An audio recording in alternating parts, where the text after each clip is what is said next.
What's up, guys? I just wanted to quickly tell you and debunk this whole myth of if you cook with whey protein, protein is just goes away and there's just no point cooking with it.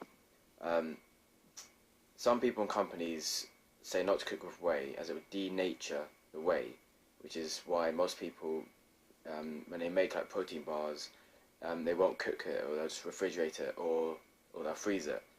Um, Having a look on Optimum Nutrition's site, it does say excessive heat can reduce or destroy delicate peptides, which is basically like the microfractions within a protein. For this reason, it is best to limit the exposure of 100% whey protein to high heat. And others say, let there be no mistake about it, heat damages protein, especially whey protein. Heat processes ruptures and reforms protein molecules. This is called denaturing, and it makes digestive and absorption difficult. The thing to really focus on is the whole absorption rather than actually damaging the protein. Even if whey is denatured by heat, the worst case scenario is that it will just be less water soluble. So it might take a bit longer to get into the small intestine. But of course, you shouldn't really be worried about this, because if you are using whey protein and you are cooking it in like a protein pancake or like a muffin or protein bars, it's probably stuck with other stuff anyway, like the oat flour and etc. So it will be slow to get into your system even if it were soluble. By denaturing the whey, it basically means that you are destroying its tertiary structure and hence any microfractions in it.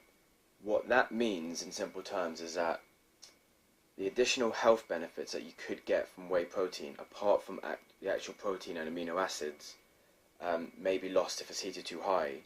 But the protein content, so it will not change. So 20 grams of the powder, when you cook it, it'll still be 20 grams.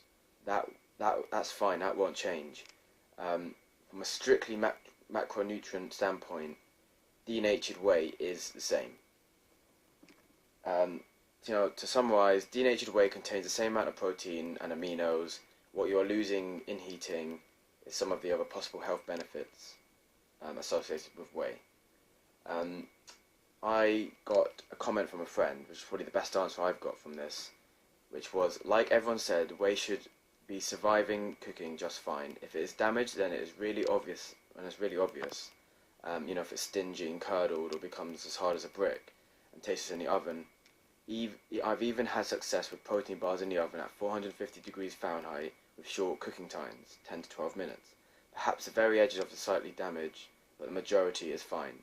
So don't worry about cooking with protein. I'm going to be doing it a lot in my videos, and you see a lot of people doing it for videos. If it was so bad, they wouldn't do it, and that would just be common knowledge. But don't worry about it. Just go ahead, cook with protein powder. Just obviously don't cook directly with protein powder. So don't put the powder into the pan. Not that you would, but just try and avoid that. Apart from that, it's fine. Just keep going with it.